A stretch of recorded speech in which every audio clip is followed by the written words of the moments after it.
Buenas tardes Pablo, buenas tardes Juan, buenas tardes a todos los oyentes de Radio Universidad. Bueno, hoy traigo un tema que no tiene mucho que ver con lo que trabajé en mi tesis de grado, pero es con lo que estoy trabajando en mi tesis de posgrado actualmente, y es sobre la filosofía de la ciencia. Particularmente es una rama dentro de la filosofía de la ciencia que es la filosofía de la biología. Porque cuando nos preguntamos, bueno, filosofía de la ciencia, si bien podemos indagar acerca de las ciencias en general, también vale preguntarse de qué ciencia estamos hablando, si de la física, si de la química, si de las ciencias sociales. Bueno, en mi caso, para mi beca, yo elegí el tema de filosofía de la biología. Y me concentro en un tema dentro de la filosofía de la biología que relativamente está poco explorado, pero se lo ha empezado a explorar hace unos años, que es los aspectos filosóficos de una disciplina que se llama parasitología, que es la disciplina que estudia a los seres parásitos. Casualmente acá hoy traje un ejemplar del libro en el que me estoy basando bastante, que lo editó la Universidad de Mar del Plata. Se llama Fundamentación Epistemológica de la Parasitología, y el autor es Guillermo de Negri. Te muestro el ejemplar, Pablo. Sí, libro de UDEM para que nos pongamos más orgullosos. Un aporte teórico-metodológico que pretende sistematizar y ordenar esta disciplina biológica con el propósito de ofrecer a todos aquellos que trabajan en el campo de la parasitología una mejor aproximación a la explicación y predicción del fenómeno parasitario. Ahora, desde aquí, desde el llano, no sé si desde el desconocimiento, pero desde la mirada del oyente. Por un lado, venimos hablando de filosofía con Lamarche, y ahí los vemos a los pensadores con sus togas, los pensadores griegos, y los contemporáneos, y Badiou, y todo ese tipo de cosas. Y vos me hablaste de Mariano Moreno. ¿Cómo hago ahora para relacionar la filosofía, ese espacio del pensamiento, con los parásitos? Bueno, justamente yo traigo este tema a colación de una pregunta, que es la que vos estás haciendo y que a veces se hace en filosofía, que es ¿cuál es la relación entre la filosofía y los detalles? Es una relación problemática, porque tradicionalmente se cree que la filosofía se ocupa solo de lo universal, o de lo más general posible. Es como que los detalles siempre fueron indignos de ser considerados filosóficamente. Y esto para mí es un prejuicio, porque si la filosofía se interesa por todo, ¿no debería interesarse también por los pequeños detalles, las pequeñas cosas del mundo? ¿Por qué tenemos que creer que esto es indigno? Yo creo que esto tiene que ver con la identificación que a veces se hace entre la filosofía y una de las ramas principales de la filosofía, que es la metafísica. En la metafísica uno dice, bueno, estudiamos al ser en cuanto ser y las características generales del ser. Un enfoque muy general, si se quiere. A veces también recibe el nombre de ontología. Sin embargo, en el mundo hay detalles, y pienso que la filosofía puede enriquecerse mucho analizando estos detalles.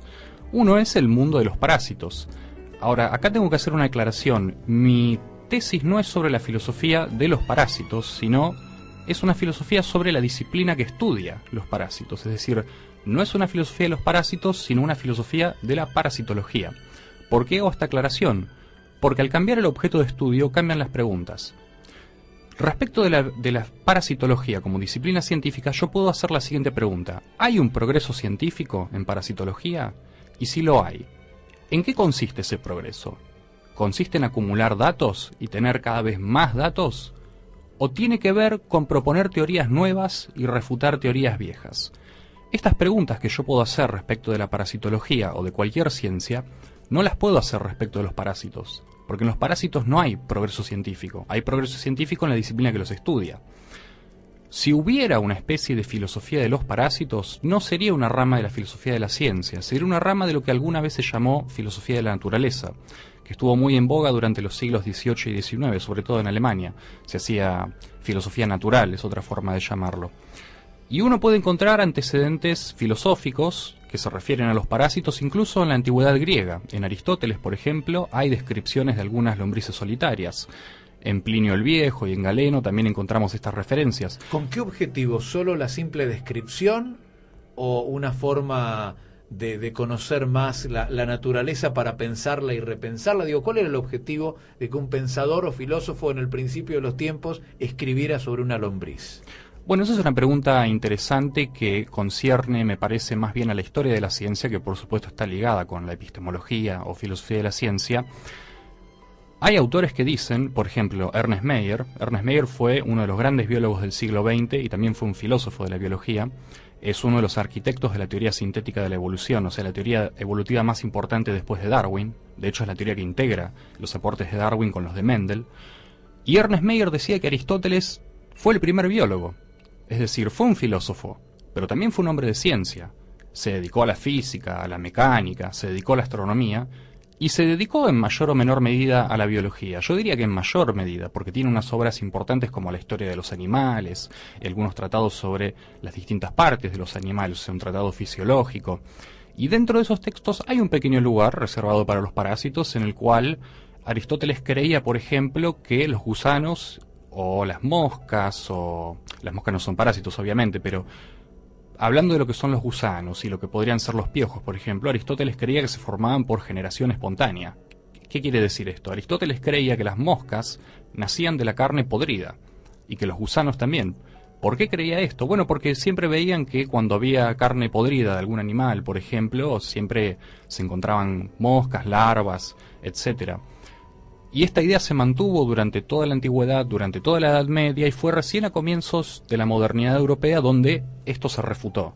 Y quien lo refutó fue un científico, pero también un filósofo llamado Francesco Redi, un hombre del siglo XVII, del siglo XVII, fue contemporáneo de toda esta revolución científica que hubo en la modernidad, de la cual se puede nombrar como representantes a Galileo, a Descartes, a Francis Bacon. Bueno, Redi estaba embebido en todo este clima y hizo un experimento colocando trozos de carne podrida adentro de frascos. Colocó toda una serie de frascos, puso carne en buen estado en los frascos, otra que estaba más o menos podrida, etc. Carne en distintos estados en distintos frascos, sellados. Comprobó, al cabo de unos días, que no se habían generado ni larvas ni gusanos.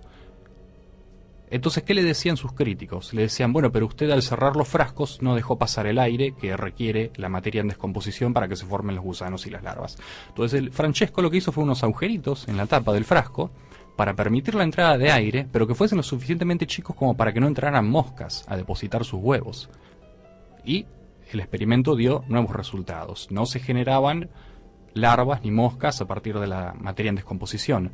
A pesar de todo, se siguió manteniendo la idea de la generación espontánea en varios autores hasta que finalmente en el siglo XIX Pasteur, a quien hoy conocemos a través del término pasteurización, ¿no?, que se hace con tantos alimentos. Bueno, Pasteur es el que le da el golpe definitivo a la teoría de la generación espontánea. Ahora, hasta el siglo XIX llega esa teoría, por favor. Sí, se sigue manteniendo. Ayer nomás, digo, bueno, la historia de una civilización. El caso es que estos son detalles, porque volviendo a la relación, cómo pasamos de la filosofía que vos me decías con autores como Badiou, claro, etcétera, a la parasitología. Y estos tipos en toga a la parasitología. Yo insisto de nuevo en la cuestión del detalle. Y para esto me voy a servir de una analogía con el mundo del arte. Pensemos, por ejemplo, en las obras de arte plástico, ¿no? Las pinturas, los dibujos. Y es más, limitemos más la visión. Pensemos en las obras realistas, o sea, las que representan al cuerpo humano según las supuestas proporciones que tiene que tener, con toda la anatomía correcta, etc. Un comentario que a veces se escucha mucho, sobre todo por gente que no es artista, pero que le gusta ver obras de arte, un comentario que se escucha mucho respecto de las pinturas realistas es: mirá qué cantidad de detalles que tiene. Es como que se juzga una obra de arte en función de la cantidad de... Se la valoriza. Entonces, vos escuchás cada tanto gente que dice: me encanta este cuadro, mira todos los detalles. Y yo pregunto, ¿por qué no podemos pensar así respecto de una ciencia? ¿Por qué no podemos ver a la parasitología o a cualquier otra ciencia y decir: mirá cuántos detalles que tiene esto, cuántas cosas que habrían pasado inadvertidas si yo solo hiciese metafísica o ontología, cuántas cosas habrían pasado inadvertidas si yo solamente me dedicara a lo más general de lo más general o a lo más universal? Me perdería toda la riqueza conceptual, teórica, hipotética, de una rama de una rama de la ciencia que nos descubre un aspecto del mundo que por ahí creemos que es inferior, digamos, en algún sentido, y no lo es. Es un mundo rico en detalles, y mundos como ese hay muchos. Hay muchos ámbitos, tanto en la ciencia, como en el arte, como en la vida cotidiana, como en la política, donde nos encontramos con detalles. Y la filosofía, para mí, si se la concibe como una disciplina que solo se ocupa de lo universal, se está contradiciendo a sí misma, porque en lo universal también está el detalle. Has tenido la convicción de quien defiende con enjundia y con energía una idea y una hipótesis. nosotros hemos quedado convencidos, digo nosotros tratando de representar a algunos más aquí en el lugar de oyente. Ahora, ¿cómo va ese convencimiento para aquellos que en algún momento tendrán que juzgar tu tesis de doctorado? Bueno, en primer lugar, yo lo que hago es un marco, o sea, planteo un marco teórico, parto desde lo más general a lo más particular, o sea, parto desde la filosofía de la ciencia, después desciendo un nivel, me ubico en la filosofía de la biología y ahí desciendo otro nivel y me ubico específicamente en la filosofía de la parasitología. Pero para esto hago un recorrido donde analizo las principales propuestas epistemológicas del siglo XX, como las del Círculo de Viena, las de Karl Popper, Thomas Kuhn, Imre Lakatos, Paul Feyerabend, y muestro en qué medidas se pueden aplicar para reconstruir el cuerpo conceptual de la parasitología y qué limitaciones tiene. Acá el autor de este libro, que es Guillermo de Negri, que también es mi director de beca, él utiliza la metodología de Imre Lakatos, porque es la que más le ha resultado a los fines prácticos de reconstruir el cuerpo de conocimientos teóricos de la parasitología. ¿Guillermo de Negri viene desde el área del pensamiento o desde el área de las exactas? ¿De dónde viene Guillermo? Él es las dos cosas. Él es licenciado en zoología, es doctor en ciencias naturales y es licenciado en filosofía. Y viene trabajando en esta propuesta de explorar los aspectos teóricos y epistemológicos de la parasitología desde 1991 hasta la actualidad. Cuando hablamos de la filosofía en la parasitología, la herramienta de la filosofía terminan siendo, bueno, vos me hablás de escuelas, de formas que se podrían tomar y las describís en este trabajo de tesis, pero el preguntarnos sobre, el ir más allá, el mantener esa curiosidad, ahí estamos un poco en ese armado filosófico, en este caso pensando en la parasitología. Mira, esto tiene muchas aristas, me parece. A veces cuando uno dice parasitología, bueno, suena como algo muy específico, muy científico, muy frío. No es tan así. Y hay un ejemplo que esto lo puede llevar bien, al plano bien concreto y cotidiano, que es el mal de Chagas. Un mal que, como sabemos, azotó tanto a nuestro país como a países vecinos durante décadas. Sí, no sé si azotó o azota directamente. O azota. Si nos pegamos una vuelta por el norte, ¿no? Y ahí lo miro. Pero fíjate vos Juan, que cuando Salvador Massa, que fue colega de Chagas, cuando Salvador Massa viajó al norte a ver las condiciones de vivienda en la que vivía la gente que estaba infestada con el mal de Chagas, cuando vuelve Salvador Massa lo que dice es hay que construir viviendas dignas, porque el problema del Chagas es un problema que está ligado a las condiciones de vivienda digna que a su vez están relacionadas con condiciones socioeconómicas. ¿Qué sucedió? Bueno, lo acusaron de comunista, básicamente, y él tuvo que financiar sus investigaciones de su propio bolsillo. O sea que partiendo de algo como la parasitología, llegamos a preguntas tradicionales dentro de la filosofía, como lo es dentro de la filosofía política, que es ¿qué es el Estado? ¿Y cuál es el rol del Estado como garante de la salud pública? Y entra la política, la economía, entra lo social, entra la salud, todo a partir de la... Entra todo porque si vos analizás un caso como el mal de Chagas, o como las infestaciones que hay por otro tipo de parásitos en los barrios periféricos de una ciudad como puede ser Mar del Plata, uno se termina preguntando, bueno, ¿quién tiene que garantizar la salud de la población? ¿Tiene el Estado que garantizar la salud de sus habitantes? Y si debería ser así, ¿no debería financiar investigaciones y campañas de prevención, etcétera? Que, digo, los hace, pero en lo que es el marco de mi tesis, cuando yo digo parasitología, pareciera que estamos pensando en algo que es estrictamente de la biología. No es tan así, es una disciplina que es una interdisciplina, porque la parasitología te pone en contacto no solo con problemas filosóficos, sino, como decíamos recién, con problemas económicos, políticos, sociales. O la filosofía es la que puede romper los compartimentos estancos. Pienso que puede contribuir, pero creer que la parasitología ya no tiene de por sí esta capacidad sería subestimar un poco a esa disciplina y sería sobreestimar a la filosofía también. Porque quienes han dado la mayor pelea por políticas públicas de sanidad, por lo menos en lo que es Chagas o enfermedades parasitarias, han sido los propios parasitólogos, veterinarios y, bueno, gente afectada por este mal. Yo creo que de manera elíptica también aquí hay una crítica a Juan Lamarche, crítica constructiva, pero me parece que está buena, que siempre nos trae un regalo musical para el cierre, Juan. Acá lo que Martín Lorenzán está diciendo, que en tu espacio de filosofía no te quedes únicamente con el ser y la nada, con los grandes pensamientos, también hay filosofía en parasitología.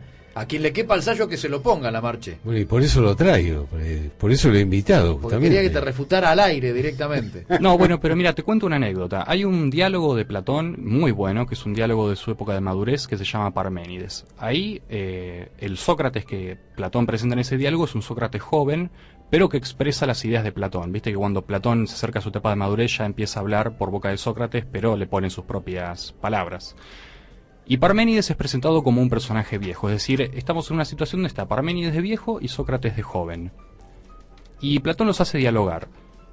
Y obviamente Sócrates expone la teoría de las ideas que tenía Platón. Entonces dice Sócrates: sé que hay una idea del bien, sé que hay una idea de la virtud, sé que hay una idea de la belleza, sé que hay una idea de todos estos conceptos morales importantes. Y le dice a Parménides, y no creo que haya ideas para cosas tan mundanas y tan simples como el pelo y el barro. Y Parménides le dice que cuando esté más viejo y esté más comprometido con la filosofía, no va a considerar todas las consecuencias de su teoría, y no va a pasar por alto cosas en apariencia tan simples como el pelo y el barro. Nosotros, por nuestra parte, y a modo de homenaje, podemos decir: en el pelo hay piojos y en el barro hay gusanos, parásitos. Entonces, claro. Cuando presentes y defiendas tu tesis, este párrafo no lo cuente más, porque con este tenés que cerrar. Encontramos el cierre, que eso en un parlamento es lo más importante. Ya tenemos el cierre. Con esto vamos a cerrar. ¿En qué etapa estás con la tesis? ¿Cuándo la defendés? ¿Cómo viene? No, mira, recién empecé, este es mi primer año y es una tesis que me va a llevar, bueno, la beca es una beca de 5 años. Está bien, pero con la anécdota, con esta historia de Parménides cerrá. Bueno, te voy a hacer caso. Acordate, yo no sé ni de parasitología ni de filosofía, pero tengo la impresión que un buen cierre le podés dar con esa historia. Es siempre un honor que nos acompañes acá. Muchas gracias. Primero fue con Mariano Moreno, ahora con la parasitología y la filosofía. La verdad que no quiero ni pensar lo que va a ser el tercer encuentro contigo. No sé para qué lado. Es más, hoy podríamos haber hecho un análisis del partido que se viene entre Boca y River. Además de la filosofía, ¿cómo estamos con el corazoncito deportivo? ¿Para hoy a la noche no? ¿O sos de otro...? No, bien, pero mira, la verdad es que tengo tantas cosas en este momento y que llego tan cansado a mi casa que lo que hago es preparar la cena y bueno, después me voy a dormir y el día siguiente tengo que ir a trabajar. Porque... Bueno, también es una nota esta. Estoy charlando con el primero que hoy no va a ver el partido. Sí. Porque va a estar ocupado. Che, Martín, un gustazo tenerte acá como siempre. No, por favor, el gusto es mío. Muchas gracias, Pablo y Juan.